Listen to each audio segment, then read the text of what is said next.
and welcome in to another episode of Heat of the Moment. I'm trying to contain my excitement. We're a week into the NBA season. Things are going well. I'm joined by my fellow host and friend Lino. And of course, as all of you Heat fans listening would guess, we're very excited to get into the on court action. But we want to end the podcast on a high note. So unfortunately, we have to start with a somber news and notes section. So before we get to all the fun on the court, we'll have to talk about what happened with Terry Rozier this past week. So it's been an insane week, same first week for the Miami Heat for this NBA season. They play a close game against Orlando. They look pretty good, especially for it to have been a loss. And then we wake up the next morning and get news that Terry Rozier has been arrested by the FBI. A crazy headline in itself. This instance wasn't completely shocking because, as we've talked about on the show, there has been an open investigation by not only the NBA, which their investigation technically closed and found him to not be guilty of any wrongdoing, but also an open investigation by the FBI into what seemed to be suspicious gambling activity related to Terry Rozier prop bets in a March 2023 game when he was a member of the Charlotte Hornets. Quick recap for anybody that didn't follow. Terry Rozier is not on the injury report for that game. He was suited up. He started. There was a huge influx of Terry Rozier under bets. And then he took himself out of the game, claiming he had a foot injury after about 9 minutes. So how prop bets work is then all those unders hit, meaning all those people made a lot of money. Now that he's been arrested, more has come out about the FBI's findings. It sounds like they have potentially more incriminating evidence that makes it seem like Terry was very aware and maybe was the person that gave this direct information. We speculated on the show before that just because Terry was involved, it could have been a medical staff person on Charlotte, could be a bunch of different things. But according to the FBI's investigation, they actually have information saying it was some of Terry's associates. They actually brought the money back to Terry's house where they counted it. Of course, everyone's innocent until proven guilty. There's a long legal battle to play out. Terry Rozier's lawyer was adamantly outspoken that he was completely innocent. But sorry, Dwayne Wade just fell behind me. Dwayne. But Dwayne, no, it's 2 free throws. So it's a very serious topic, and it puts us as Heat fans in an odd position because none of us want bad things for Terry, but clearly this is something that is going to be something to follow for the entire season. So Lino, what are your thoughts so far? I know we've kind of talked about this in depth. What do these new developments mean to you, and how do you feel like this is going to maybe affect the team? I think that this was pretty surprising just because it did feel that for the most part, besides, some small pieces here and there later in the summer, it felt like this was behind us. And I'm sure for Terry, maybe it felt differently, but from a narrative standpoint, it felt like the NBA had done their investigation. This was all over. A bit of a nightmare for us as a team as we already had plenty of other things going on, but it was past us. Terry's on the bench. He's no longer in the rotation. But for all intents and purposes and all the stories we hear, he's a great locker room guy that the team enjoys having around. So I was happy to hear that, things were not moving forward as far as the NBA's investigation. Of course, the NBA came out originally and said that they investigated Terry and found no wrongdoing. And while the FBI investigation was ongoing, that he was involved, but not necessarily a subject of the investigation. And so this was all very surprising in a lot of ways and disappointing. Obviously, super disappointing if it's true, but more so right now, it's just disappointing that it's still something we have to go into the season talking about and something that's not resolved. Of course, Terry is away from the team currently, but even without him there, it can still feel like a distraction. And that's the last thing we need for the Heat, especially given this incredible start that they've had. But all my well wishes to Terry, and hope that he has a fair and just trial and investigation, whatever they do moving forward. I just hope it's fair and honest. It does. The first thing it did bring to mind was that it maybe sheds a light on the limitations of an NBA investigation. I think a lot of people are wondering why the NBA didn't find any of this stuff the FBI found. But at the same time, the NBA does not have the same jurisdiction as the FBI does when it comes to investigating into somebody's personal life. They're really at the mercy of whatever the people cooperating in the investigation are willing to share, which they're not necessarily legally obligated to share anything with the NBA. Like you're not obligated to share anything with your boss that you don't really want to share or that you haven't signed away in your contract in some capacity. So there are limitations. The NBA is not an investigative organization. They are a basketball organization. And so I'm not completely at a loss that they weren't able to find this. It is frustrating given the implications of the NBA possibly knowing about a lot of this prior to us trading for him. And for all intents and purposes, it seems like the Heat did not know about that as they were going through the trade with the Charlotte Hornets. And so there's a lot of speculation about whether or not we should get the pick back. But the first thing I wanted to point out is on the human side, you know, hoping all this gets cleared up one way or the other. And hopefully Terry actually didn't do any of this stuff like his lawyer says, because that would be really sad. Yeah, well said. I think what's most important is exactly what you hit on, that whether it's true or not, Terry Rozier is in a really bad situation right now. Has already had to go through some stuff that was probably pretty traumatic, getting arrested at a hotel by the FBI. It was reported that they had him in shackles, which seems crazy for a gambling offense. But, regardless, um, wishing Terry well while understanding that it's possible that he did something really stupid. That doesn't necessarily mean his whole life needs to get thrown away because he made, a silly mistake. But what you hit on, I think, is something that a lot of Heat fans will be wondering, and it's something we'll probably break down again while trying to remain sensitive to what Terry and his family are going through right now. But as a sports fan, as a franchise, you kind of wonder like, okay, this is pretty unprecedented. A player's arrested by the FBI. How does this play out? Well, first and foremost, Adam Silver, for lack of a better word, is judge, jury, and executioner in the NBA, right? If there is enough evidence brought to him, he can apply a lifetime ban. He can void a contract. He pretty much has full control as long as he feels the requisite information has been provided. We've seen a lot of discussion about this with Kawhi Leonard's controversy right now, linking to this aspiration company and how much evidence will really need to be brought for Adam Silver to levy maybe a death penalty against the Clippers. It's a similar thing here. Lino made a great point.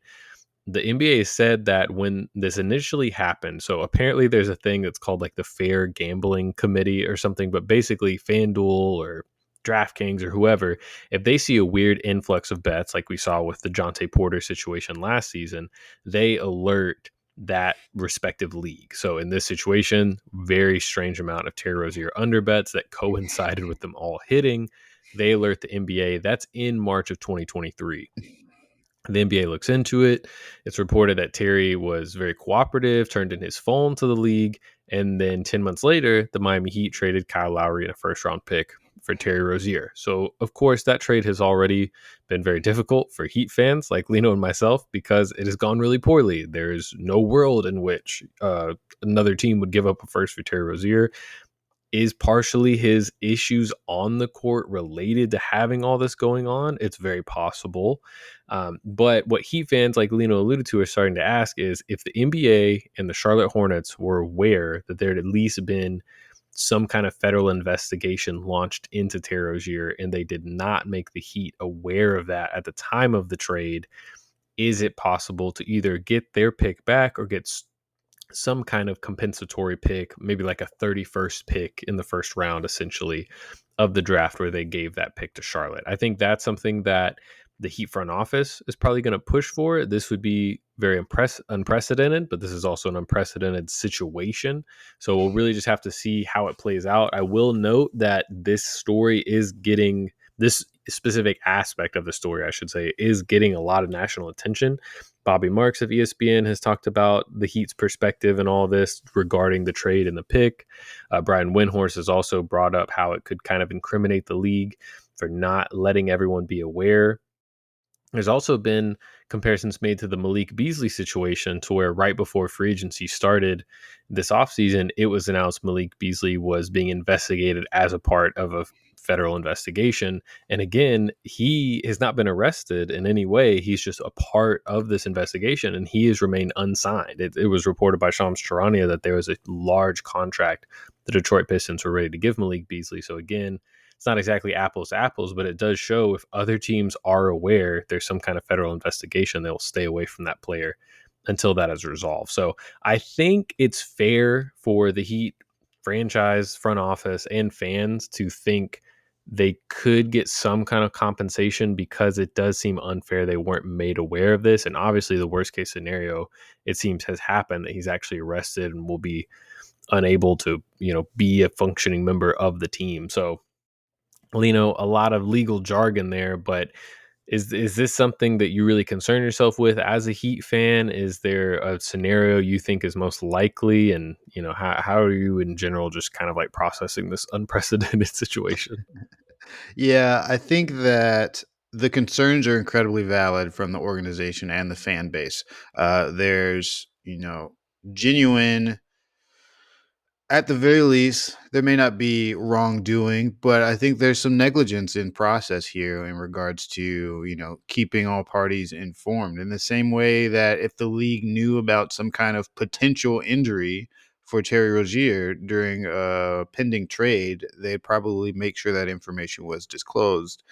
This is in that same vein. And so I do think the NBA has dropped the ball. I don't know that it was particularly malicious, but ultimately, I do think the Heat need to be compensated from a salary cap standpoint to a compensatory pick, anything just to show that, hey, if this information is stuff that we had and it wasn't shared with the Heat, which seems to be the case until we hear otherwise, I don't know that that's been specifically confirmed by the Heat organization yet. I'm not sure. I haven't really seen much news on that front that they Yeah, didn't know about it. I will say But Barry Jackson of the Miami Herald confirmed the Heat were okay. not made aware of it at the time of the Gotcha, trade. gotcha. I thought I might have seen a tweet from Barry, but I didn't know if he had like confirmed that, or had a told us who that source was, or if it came from an interview. But overall, I do think it's right to ask for it. I do think the Heat as an organization should campaign heavily for it. I don't want it to be a huge distraction,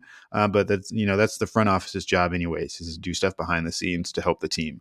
And so hopefully they take that very seriously and use all the resources available to pursue that avenue to get something out of this.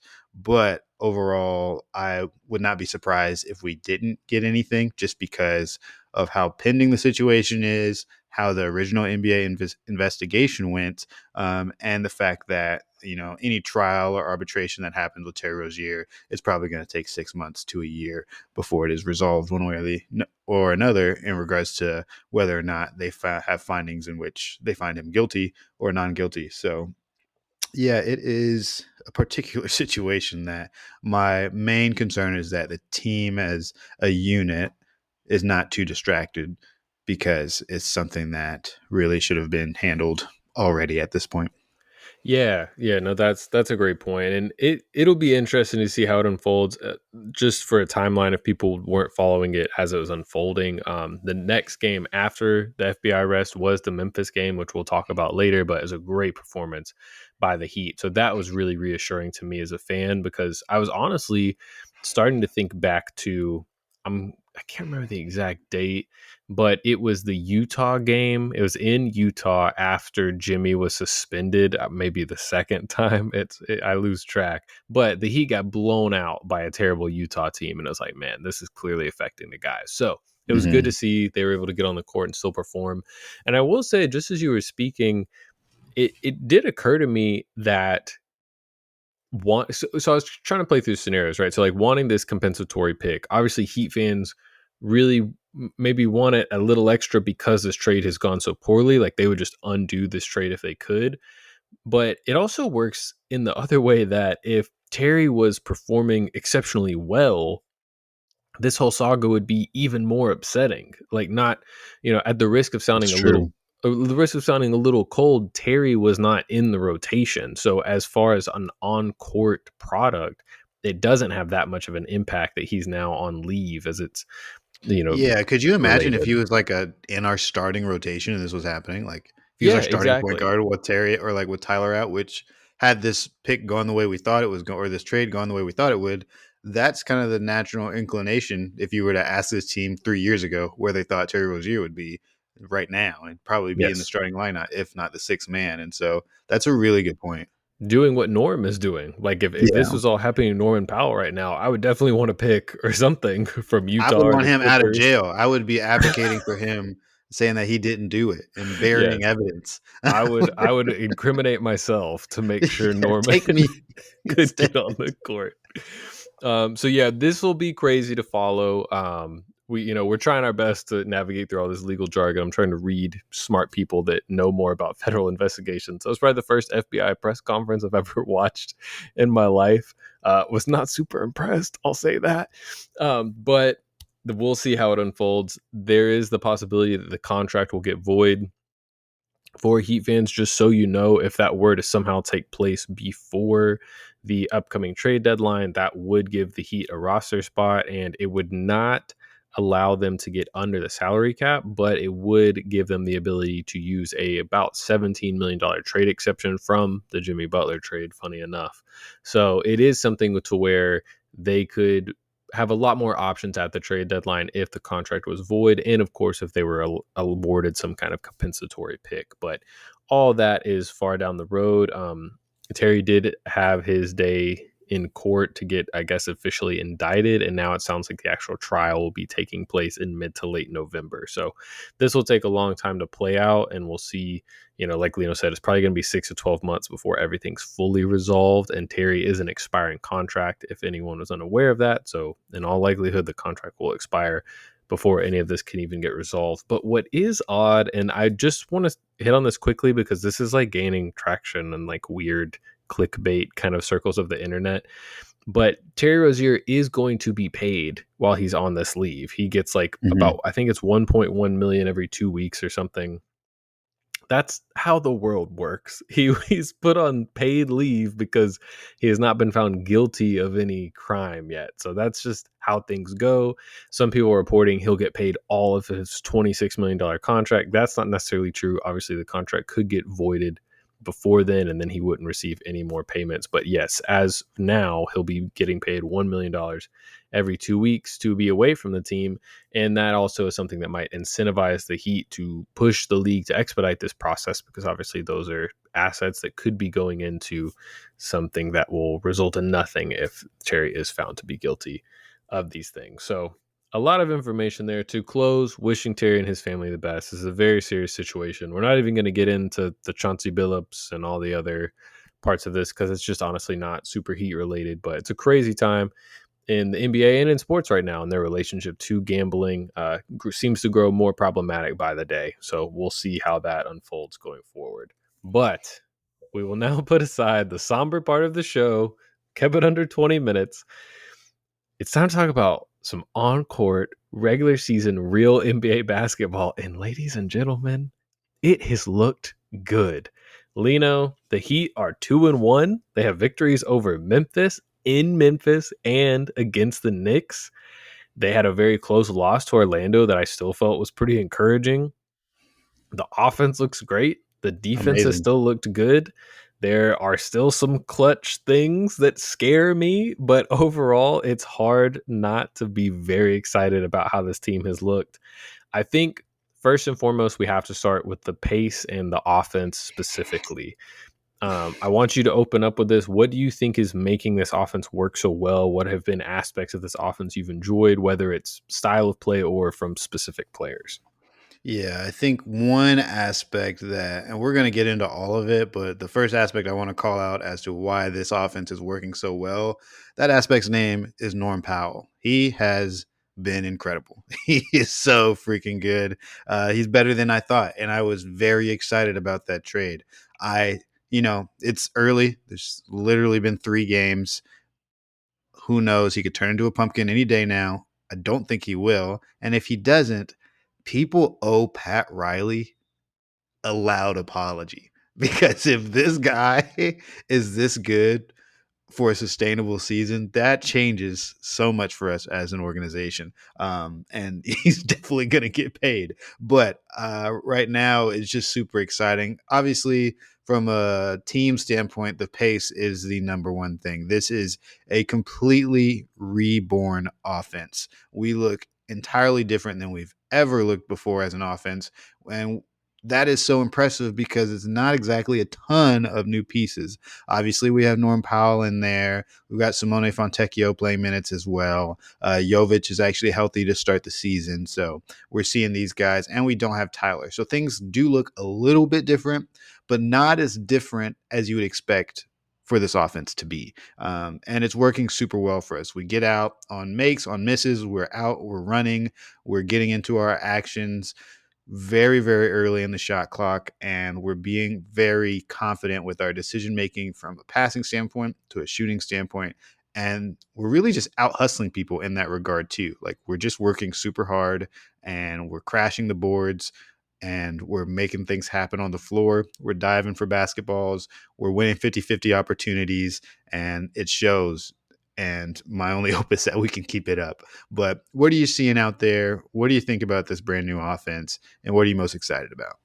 So Eric Spoelstra should be, we're 3 games in, but should be at the top of everyone's coach of the year ballots Mm-hmm. because he has completely reinvented this offense. If you watch what this offense looks like compared to last season, it is night and day. Unfortunately, NBA's like advanced play type stats do not get released until 10 games into the season. So I don't have exact stats, but what I've pieced together from other people, I believe Zach Lowe had this. In the first game against the Magic, the Heat ran 29 pick and rolls. Their lowest in any game last season was 43. Okay. We So, averaged 67 pick and rolls last season.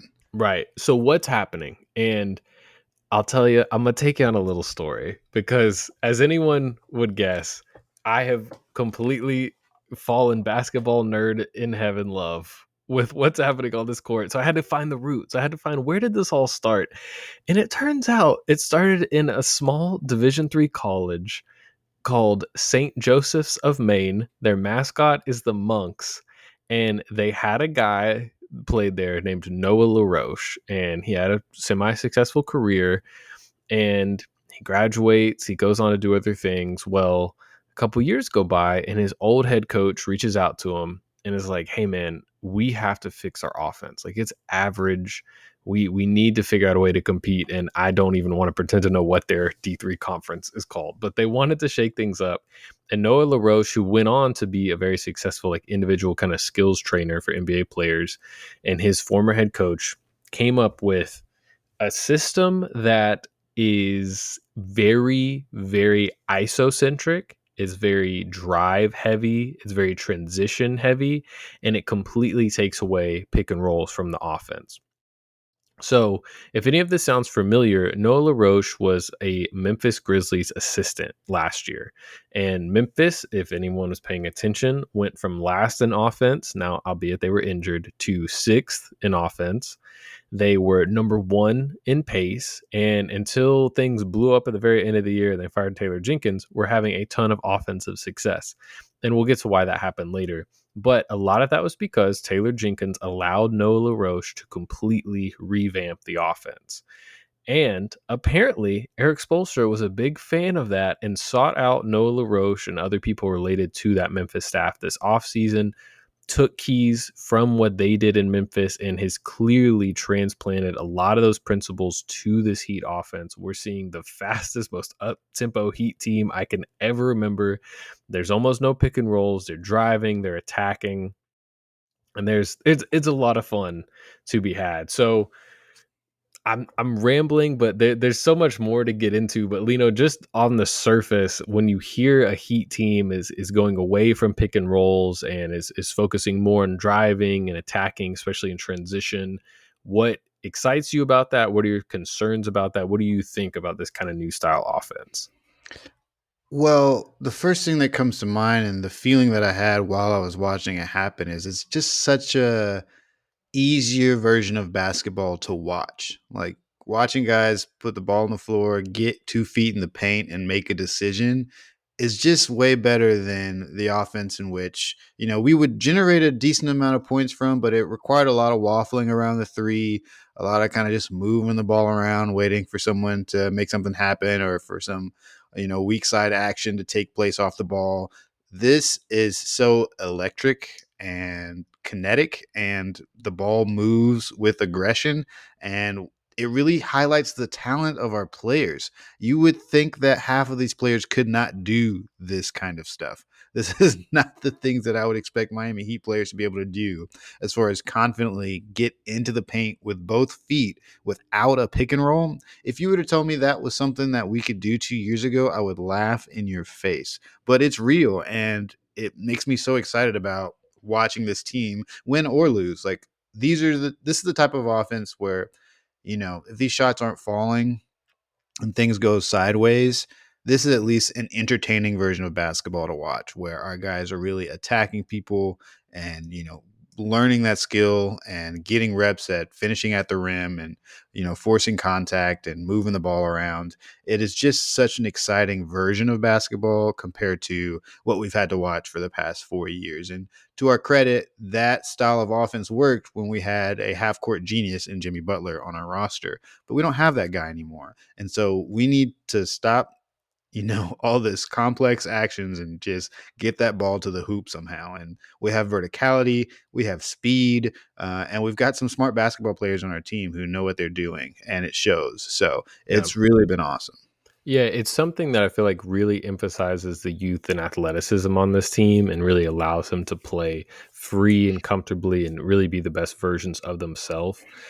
This Hmm. offense revolves around what's known as the wheel. So you'll see this on a lot of Heat possessions, a ton of Memphis possessions from last year, but anyone can bring the ball up, right? I mean, other than Kalel, they mostly want whoever gets the rebound to push it immediately.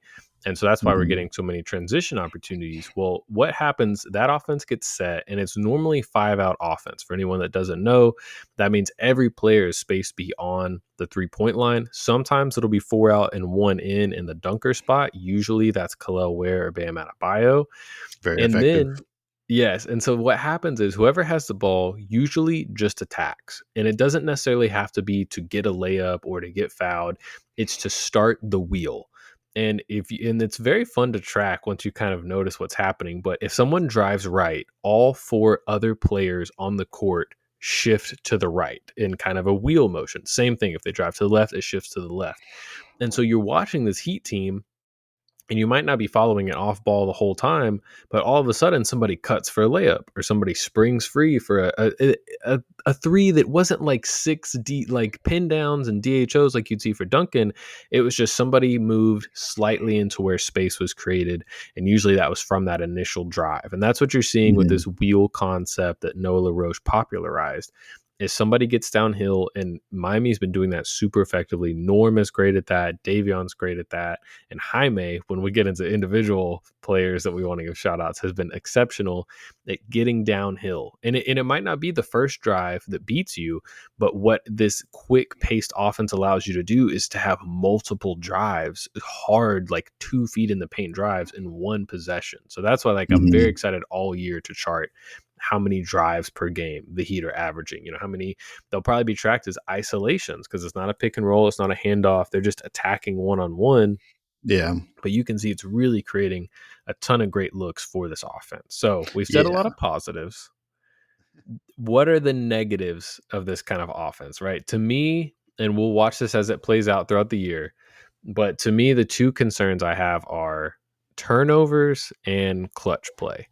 Hmm. So, Lino, a low turnover team, usually the best recipe for that is to have a super creative, brilliant, heliocentric point guard, right? You have Luca, you have LeBron, you have Trey Young, someone like that, that they might have 6 turnovers in a game, but as a team, you have 9, right? Because they're Hmm. completely orchestrating everything. You're not having lesser qualified players handling the offense. Well, in what the Heat are running, where it's equal opportunity, everyone has a chance, you're going to have more turnovers because the ball is just in more people's hands. But it is something I think the Heat can get a handle on. And I think as the guys get more used to playing this way, they'll adjust to it. Now, I do wonder about like midseason trades, how that will kind of factor in. But what have you seen as far as turnovers so far? Do you think it's something that should be a major concern? And who do you think maybe seems to be struggling with turnovers the most? Yeah, it's funny because the guy that I would consider the strongest passer on our team has probably had the most turnovers so far, I think. At least in this last game they played, Bam had 6 turnovers compared to nobody else had more than 3. Most everybody else only had like 1. And the turnovers weren't so bad against Memphis. Obviously, that was the perfect game for us. We blew them out offensively, defensively. We held them to as few points as you can with so many garbage minutes. But I think that overall, the turnovers can get cleaned up. And for what it's worth, we were not doing super good with turnovers in the slow offense we had last year, anyways. And so, if we're at least generating more points, then I think it's a worthwhile sacrifice. But we can see how it plays out in that first game against the Magic, in which that could have been a win for us if we have like 3 less turnovers. And so, Yes. cleaning it up, being a little less spastic with the ball. I think sometimes it's a season opener. People are excited. People are trying to make things happen. It can get a little ugly out there, but I think there's room for us to be a little bit more disciplined with our ball movement and with our decision making and not try to do as crazy of passes sometimes. There's a lot of times where we're trying to get these lobs to people that just are not the right play at that right time. But overall, I think it's not as bad as it's been historically. I'd be curious to see what the stats are like moving forward after we get some more games under our belt. And if we still generate a good offense in the way we have, then I think it's a worthwhile sacrifice if we just keep those turnovers moving forward. Exactly. Yeah. So I think you hit on so many great points there. One, the Heat of the past few years have not taken care of the ball exceptionally well. So if they kind of just stay at that level and the offense is a lot better, then that's definitely worth it. And it's something I think will get better over time. And hopefully it will get better once Tyler Hero returns and you have a more kind of trusted, probably the best playmaker on the team available Hmm. to you. I think you see like Bam has had some high turnover games this season. And I think that's kind of just what you expect in these situations. You know, he's a center still, even though he's so skilled and he's pushing the ball up. He's trying to make different plays. So it'll take time for guys to get adjusted. But yeah, that's not a part of this new style offense that I really worry about. And Bam has said this a lot. He said this in tonight's post game press conference as well after the Knicks game. He was saying they basically ran like no plays, right? It's Yeah. just it's a concept, it's a scheme, but outside of that, the players are just, as long as they're playing fast and driving, they pretty much have free reign to, construct the offense how they see fit. What worries me about that is in clutch situations, right? Because Hmm. in the clutch, and you see this so often really throughout the history of the game, you want it in your best player's hand. You want them dribbling the air out of the ball. You want them to run it down, like run the shot clock down, and basically trying to allow for as few issues as possible to come up. The more people that Hmm. touch the ball, the more passes in the possession, you open yourself up to errors Yeah. happening. So I think that will be something to really monitor. I think you saw it in the Magic game Oh yeah. where down the stretch, now offensive rebounds were part of that too, but it seemed like guys were a little like, okay, we haven't run pick and roll all game, but now we want our better players to get like a mismatch. So now we're kind of going back to pick and rolls and DHOs. And again, like with the turnovers things, I think the marriage, the like good middle of that will be found between kind of the old style half court offense and this new style. But that's something I'm really going to be interested to see. It was funny you heard John Crotty for tonight's game against the Knicks talking about the Heat need to play differently now than they have the rest of the game, which is Yeah. always which you usually don't hear an announcer say that because it sounds so counterintuitive, like you got this lead, keep playing that way. But he was like, they need to slow it down. They can't just be rushing up the court, basically saying they need to kill the clock, which is I Hmm. think always a Heat issue in the clutch. Yeah. I think they kind of just want to run down as much time as possible. And I think to that point, I would probably push back on that just a little bit. I do think philosophically, in general, outside of context in basketball, once you have that lead, you obviously don't want to be creating more possessions for the defense. But there's something to be said about the woes of playing prevent offense. We see that in all other sports, but especially in basketball. If you're just trying to keep your opponent from scoring more points and you start getting away from what's been working for you, usually you end up losing that lead anyways. And so I was happy to see that down in the fourth. Obviously, we slowed things down a bit, but when there were opportunities to really get out and push and get an easy bucket, we still took advantage of those. And that we even had the energy to do so, I do think is a big reason why we still managed to win that game. But it is a concern that I think it does point to a greater concern that there is times when you need to have a half court offense for the final 15 seconds of the shot clock, and being able to get into a good shot requires having some kind of plan there. And if we are spend 75% of our season not running plays, or 75% of our game not running plays, I'm curious as to how effectively we'll do it when the time comes. Yeah, it's well said. I was excited to see how they did it against the Knicks because I thought that would be a pretty good test Mm-hmm. because they have multiple high level perimeter defenders and OG Anunoby, Josh Hart, and Mikal Bridges. Because those are the kind of teams I'll be really interested to see how our offense fares against them. Because it's like in theory, if everyone's attacking constantly, there will be a couple mismatches and that'll what basically allow that wheel I keep referring to, that'll be what allows the wheel to start to turn. And then after Mm-hmm. that, you start to get the open look. So a team like the Knicks that have so many good perimeter defenders, I was glad to see the Heat were able to still generate a lot of good looks. And yeah, I think to your point, there were some aggressive shot attempts late in the fourth. There was an Andrew Wiggins corner three that was like eight. Cash. Yeah, 8 of the 10 players weren't even in the front court yet, and Wiggins was putting that up. So I was glad to see that because again, it's like okay, the Heat slow it down. What's a slowed down Heat possession right now? It's probably a Davion Bam pick and roll, and nine Mm-hmm. times out of 10, the best shot you're getting from that is like a mid range from Bam or a mid range from Davion, right? So it's Yeah. like, why not try and keep that pace up? I get maybe you don't have to rush it up the court immediately, but Because keeping that. that's what the Warriors do. And Mhm. it kills your spirit as a defense that's trying to climb back, and the offense is not concerned with slowing things down, because now you're still having to rush back on defense to defend this team that's ahead of you,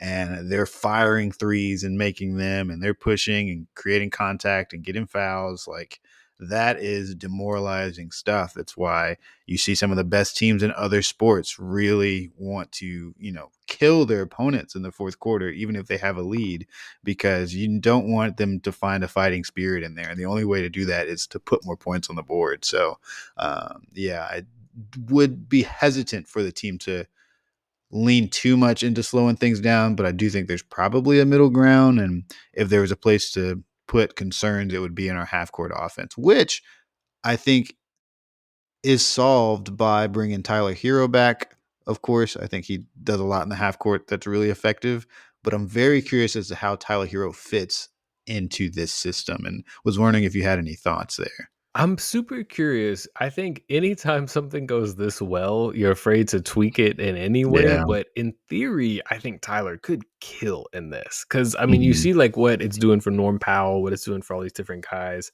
Now, Tyler isn't necessarily like a super strong isolation drive player, but his shot is such a weapon. It's so respected. And I think, again, if it's Jaime starting the turn or if it's Norm starting the turn, and then it turns into Tyler attacking closeouts, I think we could see some really fun Tyler Hero Mhm. performances. And Tyler's a good passer. I think he'll enjoy, like the team's having success, and so I think he'll want to come in and kind of be a part of it rather than try and change it. I think if we're like really struggling on offense, he would come in and maybe like try and be more heliocentric, pound the rock, run 100 pick and rolls. But the fact that it's going so well and hopefully will continue to, I think he'll be excited to get in and be a part. I think he enjoys playing up tempo, but it'll be an adjustment. I will say Davion and Norm both being so good in this offense is tough. I mean, it's great to have multiple great players,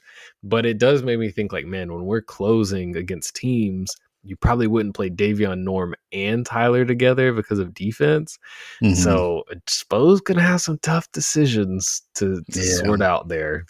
Norm being this good is I felt that, Davion Mitchell was always going to have a natural place in whatever our offense was going to be just because he's such a two-way player.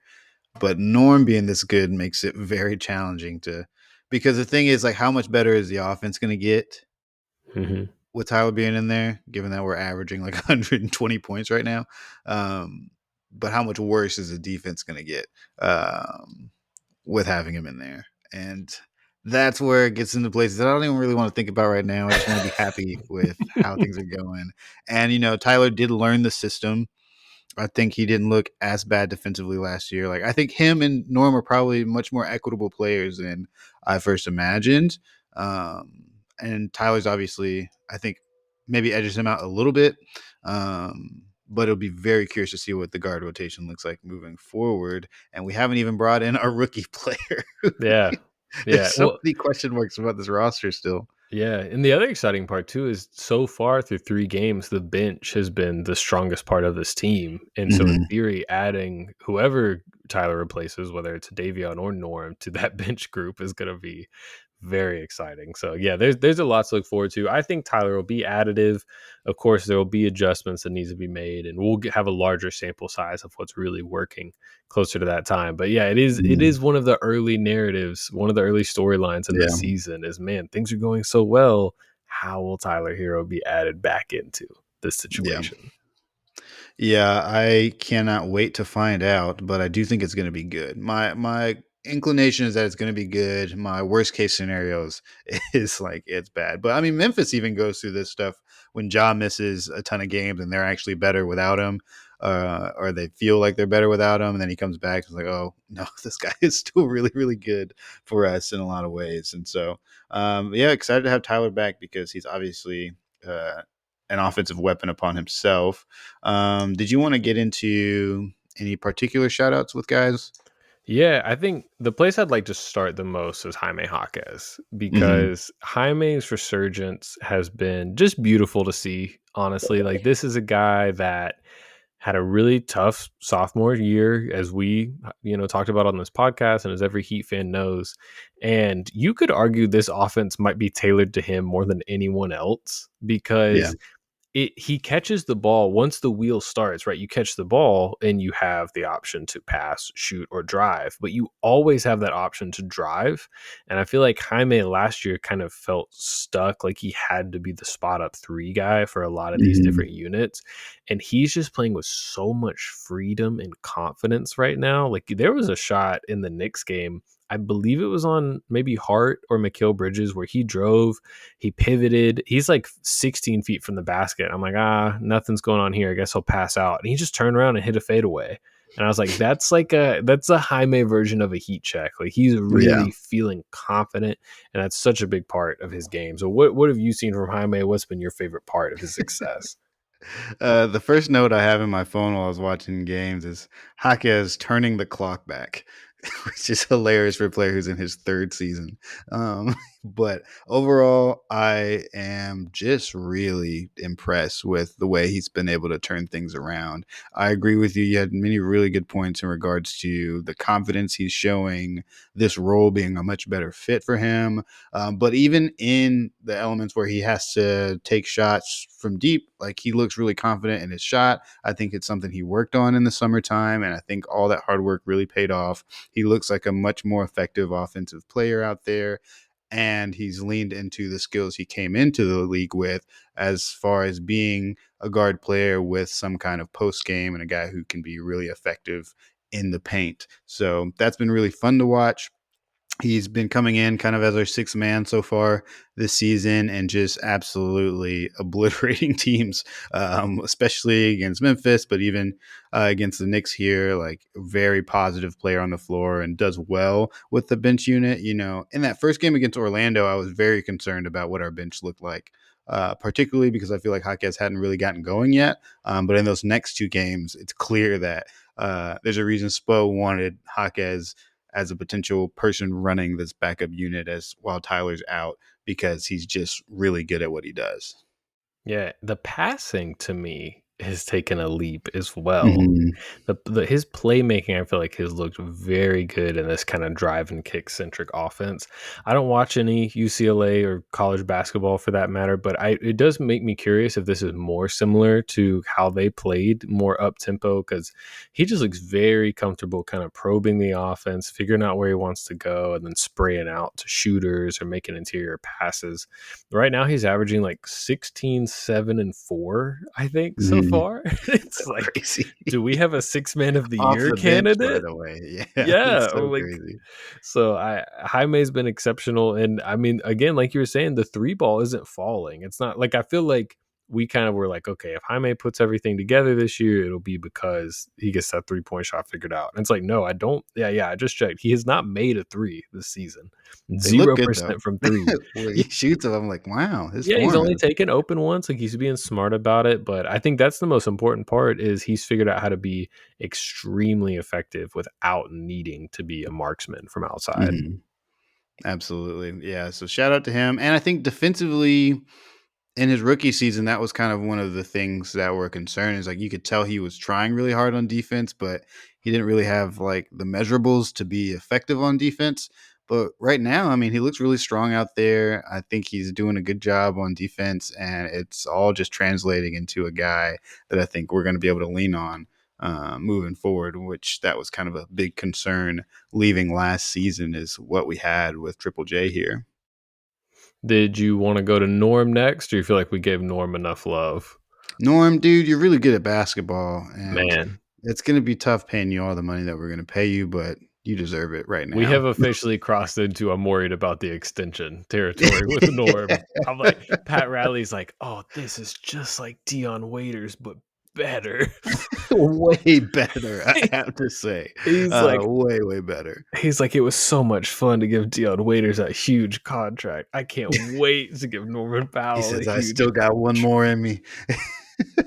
But no, really, I do wanna say that Norm has kind of exceeded expectations for me again, and also I feel like he's pretty good at passing the ball too. Mhm. He had this one look, I can't remember if it was against Memphis or Orlando, but he is down on the left corner with the ball. He's got a defender pretty tight on him, and he's got 2 defenders in the paint. The weak side corner's defender is already helping in the paint. That's a testament to what this offense has been and how effective Norman's been at getting downhill.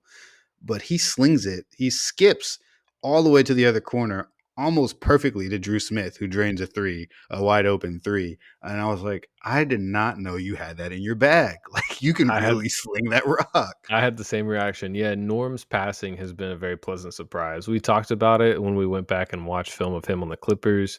He can make the lob, he can make the kick out. It's just it's better than I don't know, like, I'd have to really go back and think through what gave me this idea that he was more of a like Kendrick Nunn kind of passer to where it's like, oh, I'm double teamed. I guess I have to, but like he's pretty good at making like instinctive reads. And he talked Mhm. about in the Knicks post game press conference that he just feels really comfortable in an up tempo offense. That he just feels like he can make quick reads. He feels comfortable, and you're seeing that. I mean, the scoring has been incredible. 24 a game through 3 games. He's got 50% from three right now, which is obviously going to help everything. So, Yeah, that'll that's come true. down a little bit. But yeah, I mean, also, not for nothing, you said it about Pat Riley needing apologies for this trade. I mean, nobody thought it was a bad trade, but, Pat doesn't get a lot of credit for anything as Yeah. trade wise. But can you imagine if we hadn't gotten him? Like, I mean, the Oh whole my wheel god. offense is awesome, but you have to have somebody that scares you as the Yeah, defense. yeah. And there have been possessions where, however you want to say it, the wheel comes off the tracks and it's like, oh, there's no movement. Norm, please do There's something. And he Norm. Dude, he had a bucket today where he's like, nothing's going. Let me just drive to the basket, finish through contact." Yeah, with help defense coming pinning down from the corner. He yeah. just doesn't care. He's just And so good. that leads me to another one of my shout outs too. A guy that has hit some shots where it felt like nothing was happening in a few key moments, and that's Andrew Wiggins. Hmm. He had a late three against Orlando that kept the team in it. He had a late three against the Knicks when they were trying to rally. And if you look at his on-off numbers, it's bad, right? Like there's not like, but we're not going to read into like net rating this early in the season. But I just think he's been very solid. I don't know, like, could you say like, okay, maybe he's not worth 30 million a year, whatever he's getting paid, sure. But I think the defense has been really active. And honestly, I think he's a key member of why the Heat's rebounding overall has been as strong as it's been. I know there were the sequences against Orlando and a few against the Knicks, but overall, as far as defensive and offensive rebound percentage, the Heat are top 10 in both, or I think top 11 in both. And that's very solid, especially for how small this team is most of the time. And Wiggins being a plus rebounder is a big part of that. And I think his defense has been strong too. So overall, just like super pleased. Wiggins is just a very useful player to have I around. really like him, and he just seems like such a nice guy. But yeah, the offensive rebounding, I feel like he's been tasked specifically with crashing the boards, while everybody else is like their job is to get out and transition, no matter what. I feel like his job is like, hey, if you feel like you can go get that rebound, like go get it, because I don't think it's like everybody's job or like has been assigned to everybody to crash offensive boards, defensive boards, like I think there's like a couple guys who are being told like, "Hey, when that ball goes up, you go get it because you're an athletic freak and your guy's probably already taken off running anyways. So give it a shot." And he's been super effective in that way. And I think you're right to ignore what the box score says in regards to plus minus with him. I do think he's just on the floor a lot, and well, he's on the floor when the defense goes on these runs. I don't know that I'd ever point to it being his fault that we either go on like a scoring drought or another team goes on a run. He's just been so sound defensively, and I think he does a pretty good job of making shots that he gets for the most part without really taking that many. But I've been super impressed. I've been super impressed with him. The other guy I'm super impressed with, Kello Ware. I think that the no motor allegations have been found dead in a ditch. Like, I just really love the effort that he's shown out there. Not always making the smart play, still stuff to learn, but I do think he takes advantage of his size. He's catching a lot of lobs right now, and he's getting out and running, which is, I think, the most important thing. But I've been pretty impressed with what he's shown us so far in these first few games. Yeah, no, Khalil, I think has been solid, and I think that's all you want from him. I mean, I know there are people with very lofty expectations, and those could come in time, but he's starting. Spo said Khalil was going to start the Magic game until he had the Mhm. neck spasms and then an ankle injury. So it sounds like that was always the plan. There's not a lot of overlap between he and Bam other than the starting minutes. It's usually start of the first, start of the third, and that's all you're getting. But I do think it puts Bam in a good spot to be aggressive, especially knowing there's more rim protection on the court behind him. He can conserve a little more energy on defense.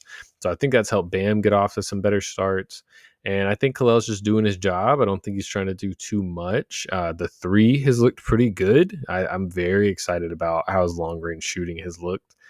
And I'm mostly glad you want to shout out Khalil because that allows me to give my final shout out to the Italian stallion, Simone Ooh, buddy. Fontecchio, a gift from the Detroit Pistons. We made that sign and trade, and I was like, dang, we You're didn't the get a pick. saddest person on the planet Earth, by the Oh, way. and Duncan has had some great games for the Pistons. I'm very happy It's for true. Shout Duncan. out to Dunk, friend of the pod. But I was like, dang, we couldn't get a second or anything. Boy, we got a weapon.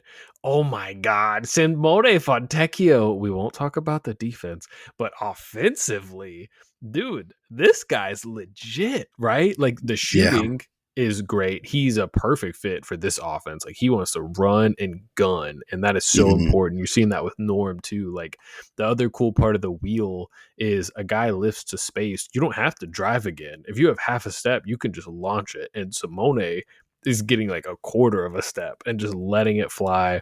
Dude, He's that shooting. sideways step back is Yes, so lethal right now. he's put some good drives on film. Like I've been very impressed with his offense. The Yeah. defense, you know, it is what it is. He's playing against bench guys. It'll probably be fine. I will say Tristan Da Silva had a very good time being guarded by Simone Fontecchio. When I Tristan Da watched Silva he's a problem though. I have to give it to him. I don't know. I think that when guy's gonna be very good. when I rewatched the Magic game, I was like, how did this guy get 14 points? I think they were literally all against Simone. He's like just relocating and Simone's just watching the ball like, huh, I Yeah. wonder what they're gonna You do. know Simone is already thinking about the next possession, dude. He's like down there on defense, but he's like, okay, when whatever they do on this side, once we get the ball, I'm gone. That's a great point. He's like they're running a pick and roll. He's like, I'm thinking maybe a step back next, or I could. Exactly. Drive to the basket. But it is nice having like a shooter who is really skilled across the board. You can tell that he plays such an important role on his Euro team as well. Like this is a guy with developed skills as a basketball player on the offensive side, at least. Whereas, Duncan obviously developed a ton of skills over time as a part of our development program. But there were seasons where you really were concerned if Duncan would ever be able to put the ball on the ground and like drive to the basket, which he got very good at, I'd say, in those last couple of years. But you just don't really have though any concerns about what Fontecchio is going to do on the offensive end. And it's worth giving Bill Simmons some credits. This guy, Bill Simmons, was super high on this guy whenever we traded for him, and he seemed really upset that we got him for the sign and trade. But I am happy that it's working out because sometimes I get a little nervous with our 3-point shooting. But if guys are going to perform like this, then it's going to be really fun to watch. Yeah, so far I think the Heat are 19th in 3-point percentage this season. So that is another huge boost. It's not like we're number one in 3-point percentage.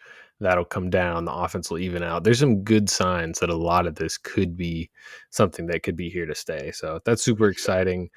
Heat fans, we're coming up on the end of the show. Next up, we have Charlotte, then San Antonio, then the Lakers. Probably without Luka Doncic. It sounds like he's going to miss a week. So we'll see. Charlotte's definitely a winnable game, and honestly, after these couple games, every game feels winnable. So we'll check back in with you guys after that one. But it has been an extremely fun start to the NBA season outside of the federal investigation. And we're excited to keep covering every aspect of it with you all. So, for myself, Micah, my good friend and co host, Lino, thank you all for tuning in. If you have any comments, questions, you're just excited about the season, please leave them on YouTube. Please like and subscribe on YouTube. Follow us on Spotify. And we'll see you guys for the next adventure in Miami Heat basketball.